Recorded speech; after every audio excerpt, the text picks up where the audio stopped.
Setiap batu yang dilempar orang buat jatuhin kamu. Pesan saya, bangun rumah dari batu yang orang lempar itu. Amin. Dilempar batu, bangun taman. Lempar lagi. Lempar batu, bangun rumah. Sampai ketika orang lemparin kamu, dia lihat kok jadi gede rumahnya. Sampai semua orang yang jahatin kamu capek. Udah jangan diomongin deh. Makin diomongin makin gede dia. Makin diomongin, makin diberkati dia. Ini mungkin hal yang gampang diucapkan, tapi susah dilakukan. Tapi saya berdoa dalam anugerah Allah kita dimampukan.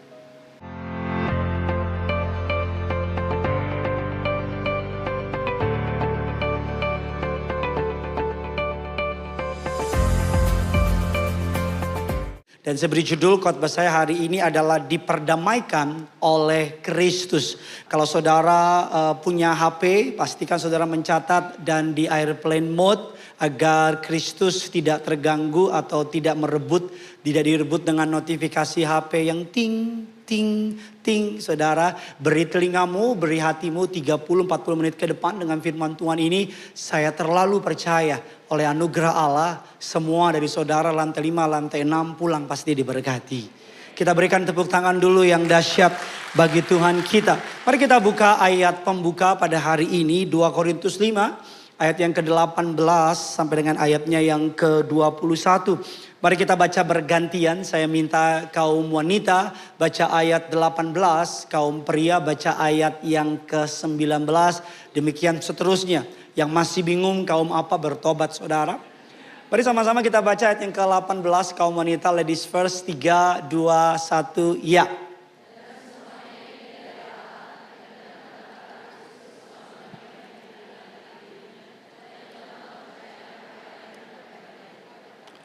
Ayat yang ke-19, kaum pria kasih keras suaramu sebab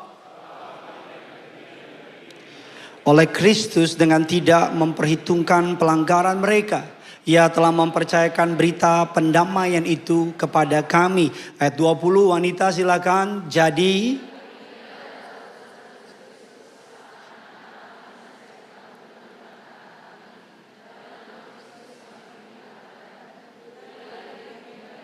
(21) kita baca bersama-sama 3, 2 ya. Dia yang tidak mengenal dosa telah dibuatnya menjadi dosa karena kita, supaya dalam Dia kita dibenarkan oleh Allah. Sekali lagi, supaya dalam Dia kita dibenarkan oleh Allah. 3, 2, 1, supaya dalam Dia kita dibenarkan oleh Allah. Reconciliation artinya adalah to restore harmony. Untuk mengembalikan tatanan, untuk mengembalikan yang menjadi harmoni. Tadinya misalnya di urutan sini, tapi karena manusia jatuh dalam dosa, dia berubah urutannya. Yesus datang ke dunia, mati di kayu salib, to reconciliation, untuk mendamaikan. Dikatakan kata rekonsiliasi biasa dipakai untuk orang-orang yang bekerja di bidang finance. Ada orang yang bekerja di bidang keuangan di sini bisa angkat tangan? Oke, puji Tuhan. Ada yang lagi sibuk sama keuangannya? Saudara, saya berdoa saudara yang punya masalah keuangan pulang dari tempat ini Tuhan memberkati saudara. Nah, saya cuma mau mancing aja berapa banyak yang punya masalah keuangan. Dalam terminologi keuangan, akuntansi, kata rekonsiliasi adalah proses memastikan apa yang dicatat dengan apa yang sebenarnya terjadi. Kayak 2 buku besar dijadikan satu. Buku besar yang ini 9,5 juta, buku besar yang ini 10 juta. Makanya perlu direkonsiliasi saudara untuk mengadjust supaya keuangannya balance. Itu dari sisi keuangan. Kata rekonsiliasi dalam konteks yang namanya hubungan, relationship. Sebagai contoh ada 2 orang sahabat, mereka berteman kemana-mana bareng. Tapi karena selisih paham mereka jadi musuhan. Ketika mereka ibadah ketemu musuhnya di KC Kelapa Gading, dia pindah ke KC Bekasi. Di KC Bekasi ketemu sama mamanya, dia pindah ke KC Kuningan. Di KC Kuningan ketemu sama papanya, dia pindah ke KC Cibubur yang belum buka. Di KC Cibubur ketemu lagi sama sepupunya, dia naik pesawat. Di pesawat ketemu sama anaknya, dia lompat dan matilah dia. Kata rekonsiliasi adalah 2 orang yang bermusuhan, tadinya sahabat akrab, tapi mereka selisih paham.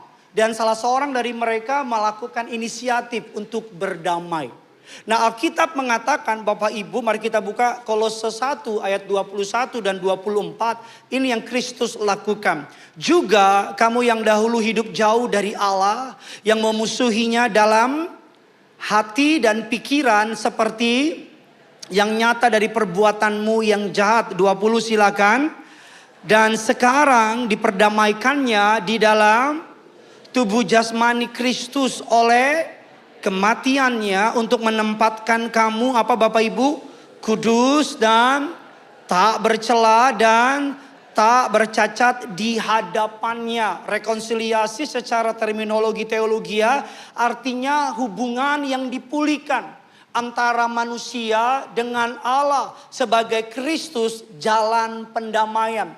Khotbah ini dibagi menjadi 2 layer. Yang pertama, apa itu rekonsiliasi, dan yang kedua adalah bagaimana rekonsiliasi secara praktikal.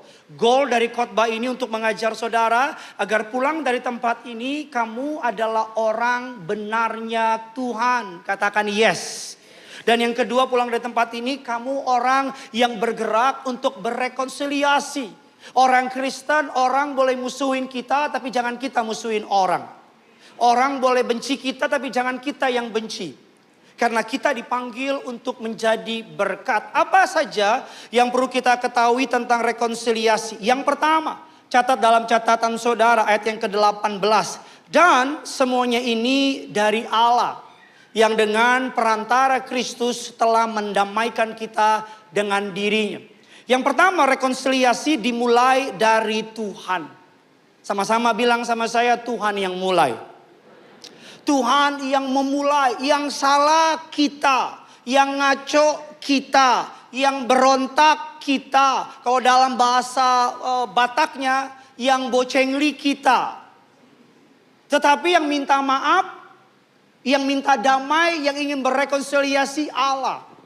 Sebagai contoh, kita punya teman yang ngaco dia, yang gak benar dia, yang curang dia, yang hidupnya gak beres dia, yang jahat sama kita dia. Harusnya yang minta maaf siapa? Siapa dia itu? Harusnya yang minta maaf dia. Tapi dalam konteks Alkitab, Allah yang berinisiatif. Bukan karena kita layak, bukan karena kita pantas, tetapi Allah gak bisa jauh dari umatnya. Katakan amin. Kalau Allah punya lagu, lagunya seperti ini. Ku tak bisa. Yuk, yang pura-pura nggak tahu. Jauh. Mari lebih sungguh lagi. Ku tak bisa dengan segenap hatimu.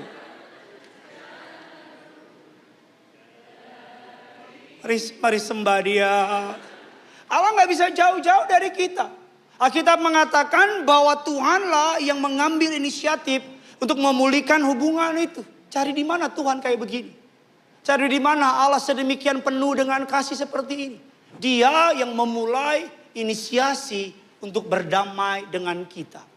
Sama-sama bilang sama saya bangga mengikuti Yesus. Yang kedua, ayat yang ke-21, Dia yang tidak mengenal dosa telah dibuatnya menjadi dosa karena kita. Kita baca kalimat selanjutnya, supaya di dalam Dia kita dibenarkan oleh siapa? Oleh Allah. Yang kedua, proses rekonsiliasi selesai di atas kayu salib Yesus. Di atas kayu salib kekudusan Allah berpindah kepada kita, dosa kita ditanggung oleh Yesus. Di atas kayu salib kepemberontakan kita ditanggung oleh Yesus dan ketaatan Yesus menjadi bagian kita. Katakan amin. Makanya hari ini kita perlu terima dengan iman, percaya dengan sepenuh hati bahwa Yesus telah mati untuk dosa-dosa kita dan kita diperdamaikan dengan Allah. Yang membuat orang masuk neraka, Bapak Ibu jemaat yang dikasihi oleh Allah. Karena mereka menolak untuk percaya kepada Yesus. Karena Yesuslah satu-satunya alat pembayaran yang sah untuk setiap dosa kita. Surga tidak menerima pembayaran apapun. Surga hanya menerima darah Yesus. Katakan amin. Yang ketiga, catat dalam catatan saudara. Dia, Bapak Ibu, ayatnya ke-19, tidak lagi menghitung dosa kita. Tidak lagi menghitung dosa kita. Sebab Allah mendamaikan dunia dengan dirinya oleh Kristus dengan tidak memperhitungkan pelanggaran mereka. Colek kiri kanan saudara, katakan Tuhan gak hitung lagi. Saudara tahu lagunya, sejauh timur dari barat Engkau membuang dosaku. Tiada kau ingat lagi pelanggaranku. Jauh ke dalam Kau melemparkan dosaku. Tiada kau perhitungkan. Apakah ini kabar baik bagi saudara dan saya? Coba bilang kiri kanan saudara, Tuhan udah gak hitung lagi. Bilang sama yang baru ngomong, kamu jangan hitung ya Ma. Yang keempat, Bapak Ibu, ayatnya yang ke-19 di bagian yang kuning. Ia telah mempercayakan berita pendamaian itu kepada kami. Yang keempat, rekonsiliasi dimulai inisiatifnya oleh Allah. Diselesaikan di atas kayu salib, tidak lagi menghitung dosa kita. Dan yang keempat, yang terakhir di bagian pertama, diutus untuk mewakili Yesus. Sama-sama bilang sama saya perwakilan Yesus di bumi. Kabar baiknya, saudara, perwakilan Kristus tidak punya day off.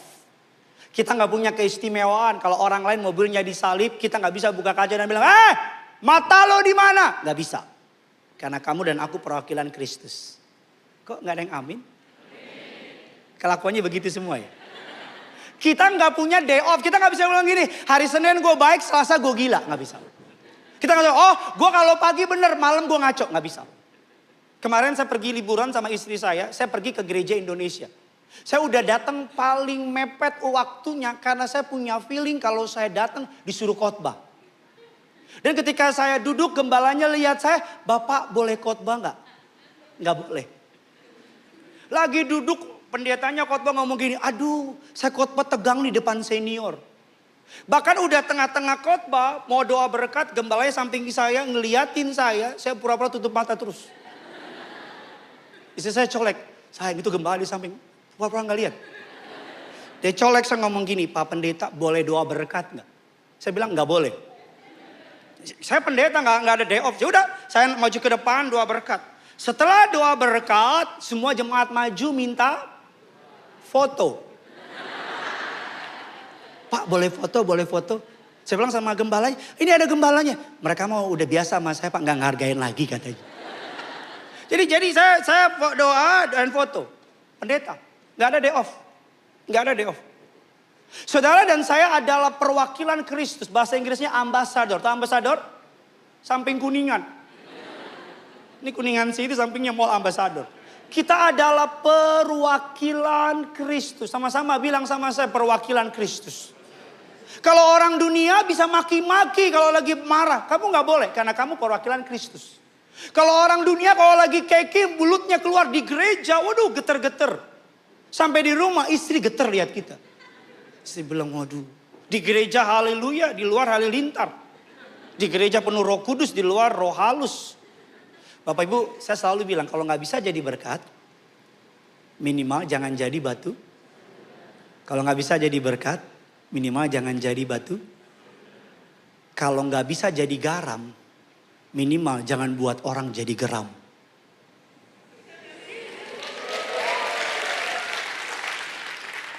Mau di tag? Ini cocok nih Instastory. Semua siap? Angkat kameramu siap? Kamera roll. Kalau nggak bisa jadi garam, minimal jangan buat orang jadi geram. Langsung di zoom muka saya. Ya dong. Tulisan selamat beribadah saya selalu bilang. Bukan hanya tulis di dalam gereja. Tapi tulisan selamat beribadah harus ditulis di luar pintu gereja. Karena ibadah sejati bukan di gereja. Amin. Ibadah sejati adalah caramu memperlakukan pembantumu, supirmu, bawahanmu, dan orang-orang di sekitarmu. Katakan amin. Bapak Ibu jemaat yang dikasihi Tuhan. Kalau kamu pimpinan, kalau kamu marah, marah boleh. Tapi jangan marah tuh sampai binatang keluar.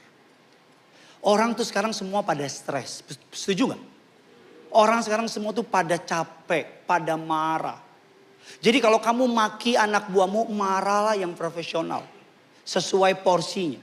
Jangan rendahin orang. Karena kita gak pernah tahu orang kalau dendam, baca berita. Lagi tidur bosnya dibunuh, dimutilasi, dicor jadi semen. Iya. Apa yang mau saya bilang sama saudara? Kita diutus untuk mewakili Kristus. Kemarin saya sama istri pergi ikut ke Time Park, Bapak Ibu, ke taman bermain. Jalan kemana-mana, Pak Pendeta, siapa kamu? Istri saya bilang sama saya, sayang main roller coaster yuk, yang gitu, gitu. Saya bilang, enggak.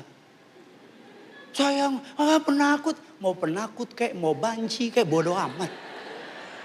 Aduh, orang bilang banci, saya yakin banci pun gak bari naik. Saya awal udah antri sama istri saya gitu, di tengah jalan. Istri saya bilang, sayang yakin? Gak yakin. Yaudah keluar gak jadi. Pas di tengah, walaupun gak jadi, tapi mukanya mutung gitu. Saya kan suka berkhotbah untuk mengutamakan rumah tangga di atas segalanya. Saya bilang sama dia, mau, antrilah kamu. Saya suka bingung sama orang yang udah antri, bayar, cuman buat teriak-teriak.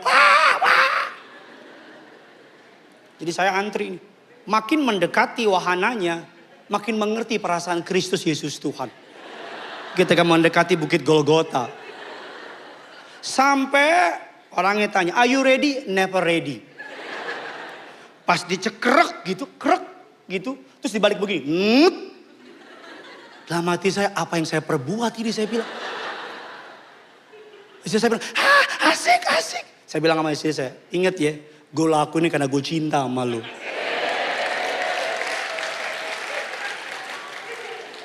Ada mama mertua.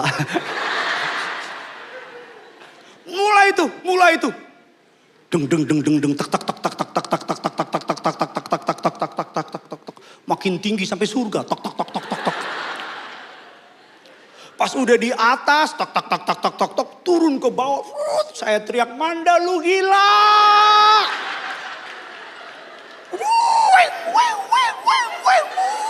Saya teriak, Yesus. Saya lebih baik ngalamin pelepasan, saudara. 2 menit. Itu orang yang naik ke atas, masalah udah banyak. Kenapa lo cari masalah sih? Turun dia teriak-teriak, asik dari mana? Sayang nanti lagi ya, cukuplah kasih karuniaku atasmu. Para wanita yang belum menikah, cari suami yang kayak gitu. Dan para istri, lo jangan kayak gitu. Mari kita masuk kepada bagian yang kedua. Bapak Ibu jemaat yang dikasihi Tuhan. Mari kita melihat di layer yang kedua bagaimana cara kita merekonsiliasi. Dalam kehidupan kita hari-hari hidup ini pasti banyak gesekan, betul tidak? Pasti banyak yang namanya adu pendapat, selisih paham. Mari kita lihat dari sebuah kisah tokoh yang terkenal. Kejadian 50. Ayatnya yang ke-15 dan ke-21. Saya baca 15, saudara baca 16, demikian seterusnya.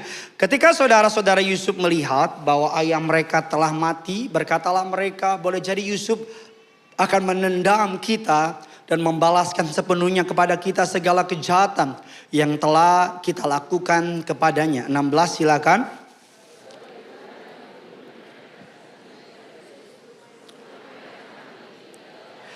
Beginilah harus kamu katakan kepada Yusuf, ampunilah kiranya kesalahan saudara-saudaramu dan dosa mereka, sebab mereka telah berbuat jahat kepadamu. Maka sekarang ampunilah kiranya kesalahan yang dibuat hamba-hamba Allah ayahmu.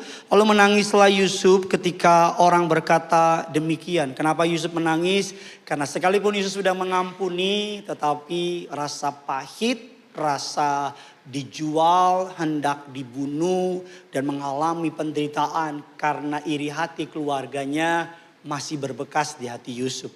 Makanya Yusuf menangis. Ayatnya yang ke-18, juga saudara-saudaranya datang sendiri dan sujud di depannya serta berkata, kami datang untuk menjadi budakmu. 19 silakan.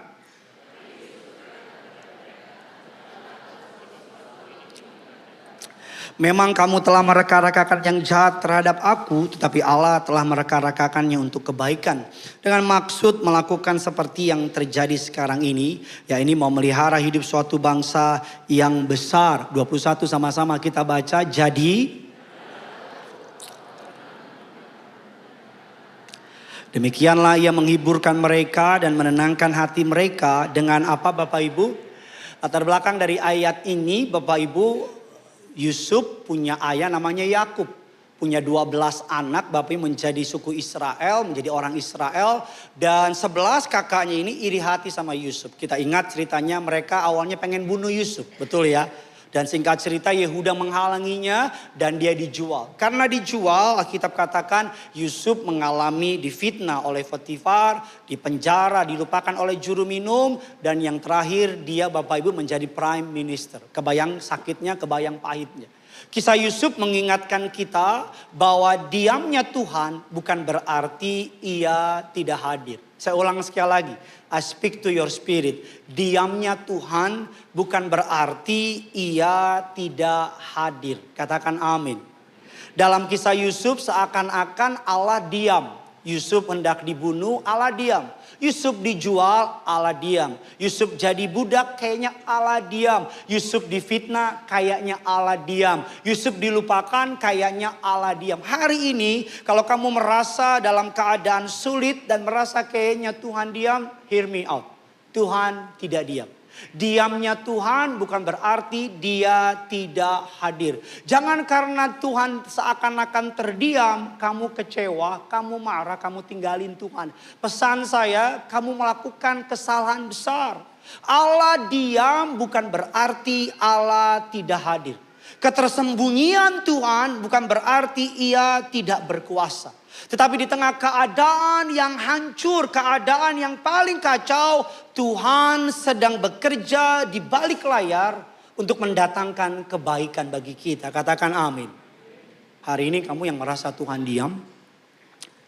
Hari ini kamu yang merasa bahwa Tuhan kayaknya gak peduli. Jangan patah semangat. Bukan Tuhan diam. Bukan Tuhan gak hadir. Tapi di belakang layar Allah mengerjakan sesuatu yang manis bagi setiap saudara. Amin. Nah, mari kita melihat bagaimana cara Yusuf mereconcile. Bagaimana cara Yusuf mereconcile dengan saudara-saudaranya. Kita lihat ayat yang ke-19. Mari kita baca. 3, 2, 1, ya. Tetapi Yusuf berkata kepada mereka,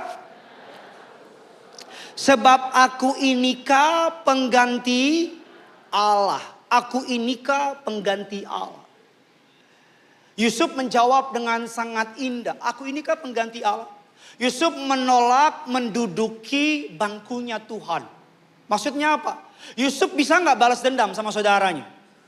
Dia prime minister, betul tidak? Yusuf bisa gak balas lebih jahat sama saudara-saudara? Bisa gak? Bisa. Tetapi Yusuf berkata, aku inikah pengganti Allah? Artinya bahwa langkah pertama untuk bisa melakukan reconcile adalah don't sit on God's seat. Jangan dudukin bangku Tuhan. Maksudnya apa? Jangan bales yang jahat dengan yang jahat. Maksudnya apa? Jangan dendam. Maksudnya apa? Jangan benci. Maksudnya apa? Jangan balas. Karena Alkitab bilang bukan tanpa sebab bahwa pembalasan adalah hakku, kata Tuhan. Jadi jangan duduk di bangkunya Tuhan. Maksudnya apa? Walaupun orang itu menyakiti kamu, walaupun orang itu merugikan kamu, walaupun karena perbuatannya hidupmu menderita sekarang, walaupun orang itu merampok kamu habis-habisan, walaupun karena kelicikannya kamu berada di masa sukar hari ini, tetapi jangan duduk di bangkunya Tuhan. Hanya Tuhan yang berhak membalas. Amin. Saya tahu ini nggak mudah. Karena ada banyak dari kita tidak membalas. Bukan karena kita mengampuni. Tapi karena kita yang jahat sama kita lagi kuat-kuatnya. Lagi hebat-hebatnya di atas kita. Saya berdoa Tuhan tinggiin kamu. Saya berdoa Tuhan promosiin kamu. Saya berdoa Tuhan ganti 2 kali lipat untuk semua rasa sakitmu. Saya berdoa kasih karunia Allah melimpah atas kamu. Tapi saya juga berdoa ingat ini baik-baik. Ketika Tuhan tinggikan kamu, Tuhan muliakan kamu. Jangan bales orang yang pernah menyakitimu. Karena kalau hari ini masih ada dendam yang tersembunyi, dengar saya baik, Tuhan gak akan angkat kamu. Tuhan sayang sama kamu, Tuhan gak mau kamu diangkat jatuh dosa. Tuhan gak mau kalau kamu berhasil, kamu balas yang jahat dengan yang jahat. Selama masih ada dendam di hati, gak akan ada promosi. Selama masih keinginan untuk membuktikan, membalas, menunjukkan bahwa gue bisa loh. Tidak akan ada breakthrough dalam hidup orang percaya. Kamu harus let go. Kamu harus ngampunin. Kamu gak punya pilihan. Kamu anak Tuhan. Biarkan Tuhan bekerja dengan caranya. Dia Tuhan, kita manusia. Biarkan Tuhan. Jangan balas. Jangan balas. Jangan balas. Tuhan punya caranya sendiri. Katakan amin. Kenapa Yusuf menangis? Sakit buat Yusuf. Ada banyak orang. Karena pernah dikecewakan waktu muda. Kepahitannya merambat terus. Di masa mudanya, di masa tuanya. Untuk setiap hal buruk terjadi sama hidupnya, dia menyalahkan kejadian awal ini. Bisa nangkep maksud saya? Dia berpikir karena dia nih. Karena dulu nih. Mungkin waktu SMA kamu pernah disakitin. Mungkin waktu SMP kamu pernah dikecewain. Mungkin waktu kecil kamu pernah mengalami yang namanya traumatis moment. Dan hidup itu mengikat kamu. Kamu menjadi sandera, kamu menjadi hamba. Kamu jadi budak dari kepahitan. Kamu hidupmu gak pernah happy. Kamu deg-degan terus, kamu tegang terus, kamu khawatir terus. Kamu hidupmu selalu gak tenang, takut dan sebagainya. Isunya bukan karena setan, tapi ada akar yang mengikat kamu terlalu dalam. Ujung-ujungnya apa? Overthinking. Ujung-ujungnya apa? Anxiety. Ujung-ujungnya apa? GERD dan sebagainya. Saya gak bilang semua yang GERD orangnya gak ngampunin. Tapi maksud saya. Kalau kamu gak beresin. Gak let go. Gak ampunin. Selamanya kamu akan jadi budak. Selamanya. Selamanya. Depan saya ada papa saya, ada mama saya. Setiap minggu mereka ibadah sama-sama. Tonton nobar, nonton bareng anaknya. Saya belajar pengampunan dari mama saya. Dengan cara yang langsung. Jangan bales. Jangan doain. Tuhan, biar dia ketabrak mobil. Itu doa apa kutuk? Saya berdoa agar jemaat Tuhan di tempat ini mengerti bahwa manusia bisa berubah. Kok gak ada yang amin? Manusia bisa apa? Suamimu bisa berubah gak? Bisa.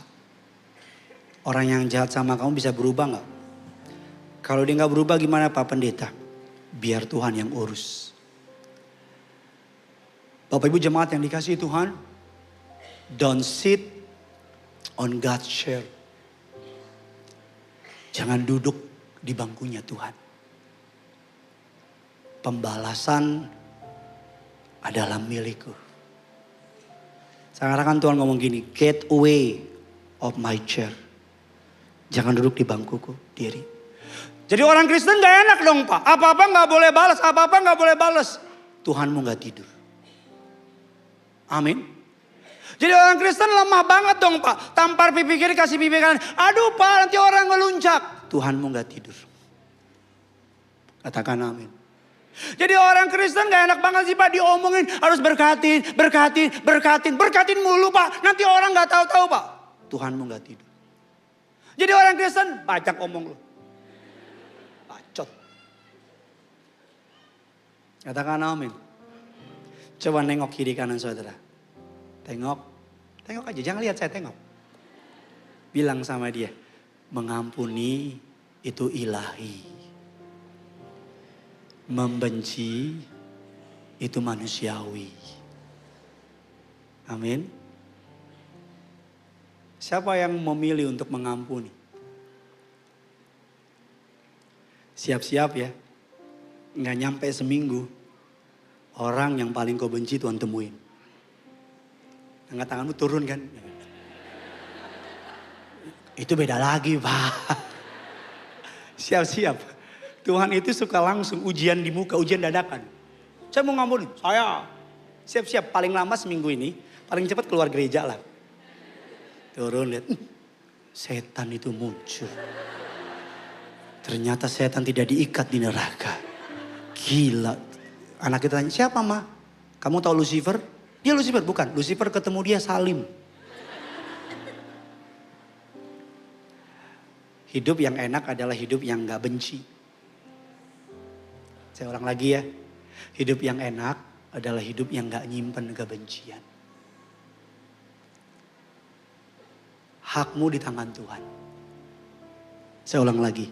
Hakmu di tangan Tuhan. Dan yang saya tahu selama saya melayani Tuhan. Tuhan tidak pernah berhutang. Dengan matik-matikannya dia. Dia akan kasih lihat. Kalau kamu memilih untuk mengampuni. Dia akan perlihatkan kepada kamu. Pengabdianmu kepada dia. Tidak akan pernah mengecewakan. Yang kedua Bapak Ibu. Yang dilakukan oleh Yusuf. Kejadian 50 ayatnya yang ke-20. Saya tahu banyak orang WA saya, DM saya hidupnya lagi susah. Ekonomi lagi mencekik. Mobil saya solar saudara. Diesel. Saya lagi liburan baca bensin naik. Naiknya gak tanggung-tanggung hampir 10.000. Untung pesawat saya baru saya jual kemarin. Naiknya tajam. Saya punya pengerja di sini, pelayanannya dia hospitality, punya toko plastik. Harga plastik naik banget, hampir 100 kali lipat. Dia nggak pernah minta doa sama saya. Baru 2 minggu lalu maju, Pastor boleh doain gak? Saya bilang kenapa? Gimana om saya toko? Dia gini, apa terjun indah apa gimana? Begini Pastor. Kenapa? Ya, harga plastik penjualan turun jauh. Sedangkan pegawai udah terlanjur banyak cicilan dan seterusnya. Biar ayat ini boleh menjawab keresahan saudara. Kejadian 50 ayat yang ke-20 kita baca. 3, 2, 1, ya. Memang. Tetapi Allah telah mereka-rekakannya untuk. Dengan maksud.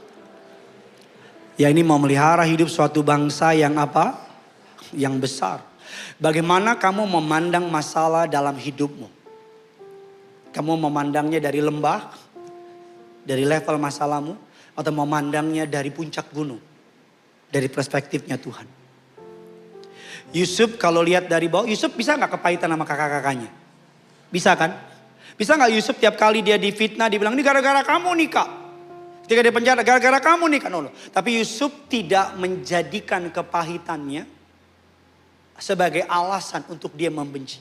Tapi Yusuf menjadikan kepahitan, masalah besar, masalah pahit, masalah yang menyakiti dia, pengkhianatan. Memang dalam hidup ini celakanya orang yang paling kita sayang kadang-kadang justru yang paling mengecewakan. Betul tidak? Celakanya betul apa tidak? Kalau yang menyakiti orang yang terdekat itu paling sakit. Makanya ada istilah ditusuk dari, untuk bisa tusuk dari belakang harus orang apa Bapak Ibu? Orang dekat. Nah Yusuf Bapak Ibu, saudaranya jual dia. Sebelumnya mau bunuh. Tapi saya suka banget kalimat iman Yusuf. Memang kamu telah mereka-rekakan yang jahat terhadap aku. Tapi Allah telah mereka-rekakannya untuk kebaikan. Kita punya pemikiran biasanya begini. Kalau Bapak Ibu kita punya pemikiran bahwa kalau kita baik, orang baik sama kita. Kalau kita hidup benar, kita melakukan yang benar, maka hal yang baik akan terjadi sama kita. Betul tidak? Dan kita akan bilang Tuhan itu baik, betul? Tapi kalau kita baca kitab Ayub sedikit melenceng. Kita tahu Ayub orang baik, melakukan perkara yang baik. Tapi yang terjadi sama dia perkara jahat. Betul apa tidak? Dan ketika saudaranya Ayub berpikir Ayub berdosa. Kita hidup di masyarakat, kalau kita ada penyakit dipikir berdosa. Kalau kita ada kecelakaan dipikir berdosa. Kalau ada masa sukar dipikir jauh dari Tuhan. Pokoknya kalau ada yang buruk kita pikir hal yang buruk gak mungkin kejadian sama orang baik. Betul tidak? Kita terbiasa dalam pemikiran kalau orang baik ngalamin hal buruk pasti itu orang jahat. Tetapi dalam hidup ini gak selalu yang baik terjadi sama orang baik. Kadang-kadang dalam misterinya Allah kita sudah bertobat, kita sudah cari Tuhan, kita rajin berdoa, tetapi hal buruk tetap terjadi sama kita. Apakah kita berdosa? Enggak. Apakah Tuhan jahat? Enggak. Tetapi semata-mata Allah ingin menunjukkan kepada kita bahwa hal buruk juga bisa terjadi sama orang baik. Hal buruk juga bisa terjadi sama mereka yang cinta Tuhan. Hal buruk juga bisa terjadi sama mereka yang setia cari Tuhan. Jadi jemaat kerinduanku church, kalau ada hal buruk terjadi sama orang, jangan cap orang itu berdosa lebih cepat. Jangan bilang lu berdosa sih. Bisa jadi Tuhan sedang murnikan dia. Yusuf baik, Yusuf setia, Yusuf benar. Orang dunia berpikir gini, kalau saya buat baik, melakukan yang baik. Kalau hal buruk terjadi, maka Tuhan jahat. Tapi Yusuf berbeda. Aku melakukan yang baik. Berbuat yang baik. Hal jahat terjadi sama saya. Tuhan tetap baik. Amin. Tepuk tangannya bisa lebih dahsyat lagi buat Tuhan. Yusuf berbeda. Hear me out. Firman ini akan mendewasakanmu. Hear me out. Firman ini akan menguatkanmu. Di saat kamu gak ngerti Tuhan buat apa. Di saat kamu bertanya-tanya salah saya apa Tuhan. Saya udah doa. Saya udah puasa. Saya udah cari Tuhan. Saya udah ninggalin yang jahat Tuhan. Kenapa Tuhan belum buka pintu. Dengar baik. Dengar baik. Dengar baik. Dan I'm so sorry. Saya minta maaf sama saudara. Saya pun juga gak ngerti. Kadang-kadang hal yang buruk terjadi sama saya. Kadang-kadang saya melayani jemaat, orang itu sudah bertobat, sudah cari Tuhan. Tapi kadang-kadang Tuhan izinkan badai menghantam orang itu. Dan saya pun kalau ditanya sama jemaat, kenapa Pak Pendeta? Saya nggak tahu. Saya nggak tahu. Saya cuma bisa ngomong dengan ayat, ia membuat segala sesuatu indah pada waktunya. Tapi hear me out, hear me out. Alkitab menyodorkan kita kisah-kisah orang baik, orang saleh yang dihantam masalah. Di awal khotbah saya bilang, ketika Tuhan diam, bukan berarti Tuhan tidak hadir. Amin. Kalau kamu sudah bertobat, sudah hidup dalam pertobatan, dan hal buruk menghantam engkau,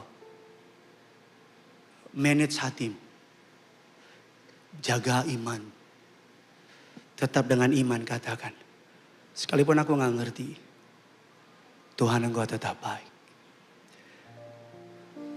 Amin. Lihat dari perspektifnya Tuhan. Maka Yesus bilang gini, kamu mereka-rekakan yang jahat terhadap aku. Namun Tuhan mengubah. Kedatangan kebaik. I promise you. Saya janji sama saudara, by the grace of God. The end of your problem, ending dari masalah, pasti mukjizat. Pasti jalan keluar. Kalau bukan mukjizat, ending dari masalah engkau akan ngerti bahwa di belakang layar Tuhan mengerjakan sesuatu yang manis. Amin. Rancangan Tuhan jauh lebih indah dari rancangan kita. Kamu yang sedang masa sukar, punya iman, Tuhan tidak pernah tinggalin kamu. Yang ketiga, yang terakhir. Sama-sama bilang sama saya, perspektifnya Tuhan. Kurang semangat, perspektifnya Tuhan. Sama-sama bilang sama saya, kacamatanya Tuhan. Pak Pendeta udah lulus? Belum. Kapan lulusnya? Ketika mati. Pak Pendeta kok bisa ngomong kayak begitu sih? Karena ngalamin. Terus gimana? Kadang lulus, besok ada lagi. Kenapa Tuhan izinkan itu jadi? Supaya kita menempel sama Tuhan. Supaya kita gak lepasin tangan kita sama Tuhan. Supaya kita bilang, cuman Tuhan yang aku punya. Badai seringkali membuat kita teringat, kita harus pegangan. Amin. Dan hanya Tuhan pegangan yang terbaik dalam hidup kita. Hanya Tuhan pegangan yang terbaik. Yang ketiga, Bapak Ibu, ayat yang ke-21 kita baca. 3, 2, iya. Jadi,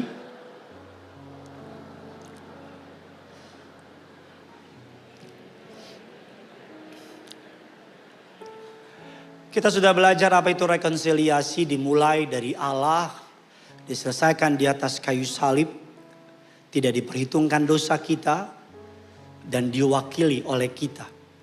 Kita sudah belajar bahwa rekonsiliasi adalah jangan duduk di bangkunya Tuhan, jangan membalas yang jahat dengan yang jahat. Kita sudah belajar melihat dari perspektifnya Tuhan. Dan yang ketiga, yang terakhir, dari poin 1 dan kedua kita mendapat informasi bahwa Yusuf merefleksikan kasihnya Tuhan. Saya berdoa dari mimbar ini, Tuhan kasih kamu kemampuan ketika kamu berhasil nanti. Kamu bukan saja tidak bales, tapi kamu berkati orang yang jahat sama kamu. Kok gak ada yang amin? Mau gak berkatin orang yang jahat sama kamu? Benar. Coba biar lebih keras lagi. Mau gak berkatin orang yang jahat sama kamu? Coba yang mau angkat tangan. Coba hanya yang mau. Hanya yang mau. Oke, sebentar jangan turun dulu yuk. Ya. Nanti datang itu. Musuh terbesarmu bukan iblis. Tapi apa? Egomu. Pride-mu. Kau tolong sih. Tapi dengan muka nyinyirmu. Nih. Orang susah. Itu nolong apa? Show off. Show off. Yusuf tuh hebat ya. Kenapa Tuhan angkat Yusuf? Karena Tuhan tahu Yusuf udah siap. Dia bilang ini, aku akan menanggung makananmu dan makanan anak-anakmu. Jangan takut. Aku bukan Tuhan. Aku gak akan bales. Dia lihat dari perspektif Allah. Setiap batu yang dilempar orang buat jatuhin kamu. Pesan saya, bangun rumah dari batu yang orang lempar itu. Amin. Dilempar batu, bangun taman. Lempar lagi. Lempar batu, bangun rumah. Sampai ketika orang lemparin kamu, dia lihat kok jadi gede rumahnya. Sampai semua orang yang jahatin kamu capek. Udah jangan diomongin deh. Makin diomongin makin gede dia. Makin diomongin makin diberkati dia. Ini mungkin hal yang gampang diucapkan, tapi susah dilakukan. Tapi saya berdoa dalam anugerah Allah kita dimampukan. Amin. Saya akan tutup dengan sebuah kisah, ada dua pujangga Inggris menikah. Namanya Elizabeth Barrett dan Robert Browning. Tahun 1846 mereka getting married, menikah. Elizabeth menikahi Robert dan papanya gak restuin. Karena beda adat mereka. Bapaknya keras, bapaknya controlling. Bapaknya gak mau anaknya menikah. Terus mereka berdua kawin lari. Bayangin capeknya. Kawin sambil lari-lari. Elizabeth, Bapak Ibu lari bersama Robert ke Italia. Karena sadar dia melakukan kesalahan, setiap minggu Elizabeth, this is true story.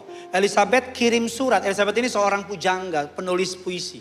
Kirim surat setiap minggu kepada papanya. Tiap minggu dikirim surat untuk meminta berdamai. Damai, berrekonsiliasi. 10 tahun kemudian Elizabeth terima paket box gede. Ketika Elizabeth mau bongkar boxnya ada tulisan, harus di video kalau mau unboxing. Karena kalau mau dibalik, di retur nggak bisa. Kecuali COD. Ini yang ngerti ini suka COD dia. No. Ketika dia dapat box gede, dia buka. Seluruh suratnya selama 10 tahun dikirim.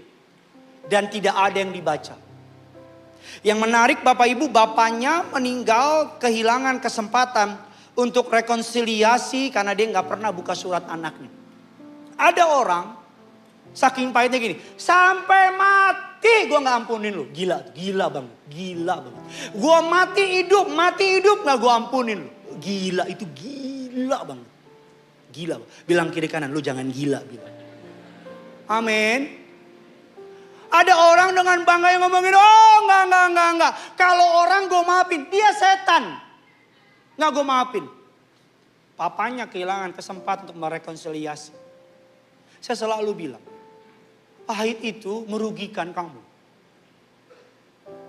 Kamu tuh minum racun, bukan orang lain yang mati, kamu yang mati duluan. Kamu yang ngelukain, kamu yang bunuh dirimu sendiri. Kamu berhak bahagia, langkah untuk bahagia adalah mengampuni. Papanya nggak baca suratnya, mati dengan kepahitan.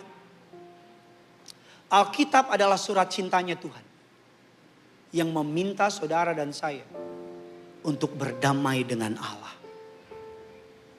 Ayatnya yang ke-20, ayat saya terakhir. 2 Korintus 5 ayat yang ke-20. Jadi kami adalah utusan-utusan Kristus. Seakan-akan Allah menasihati kamu dengan perantara kami. Paulus ngomong begini. Seakan-akan Paulus dalam konteks sekarang Allah pakai mulut saya. Ngomong sama saudara. Ngomong sama diri saya sendiri juga ngomong begini. Dalam nama Kristus. Kami meminta kepadamu, jemaat kerinduanku lantai 5, lantai 6, yang streaming, yang nonton gak tahu setahun lagi, 2 tahun lagi. Di dalam nama Kristus kami meminta kepadamu, berilah dirimu didamaikan dengan Allah. Berilah dirimu didamaikan dengan Allah. Apa maksudnya? Allah meminta untuk kamu merelakan hatimu, merelakan kedaginganmu, bertobat. Ampunin. Let go. Damai dengan Allah. Kamu anak. Dia Bapa. Berdamai dengan Allah. Biar kamu menerima segala kepenuhan Kristus. Segala kasih karunia Allah. Limpah. Dan limpah untuk setiap anak-anak yang di tempat ini. Kita berikan tepuk tangan dulu buat Tuhan kita. Berilah dirimu diperdamaikan dengan Allah.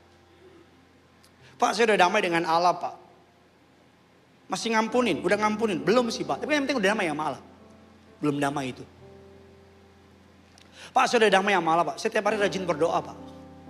Ya, saya cuma kadang-kadang suka benci aja sama orang. Belum damai itu. Pak, saya tuh rajin gereja loh, Pak. Saya melayani. Kerinduanku church, Pak. Dari belum ada sampai ada, saya melayani. Belum damai. Berilah dirimu diperdamaikan oleh Allah. Agar pulang dari tempat ini kamu bukan seteru Allah. Kamu anak-anaknya Allah. Amin.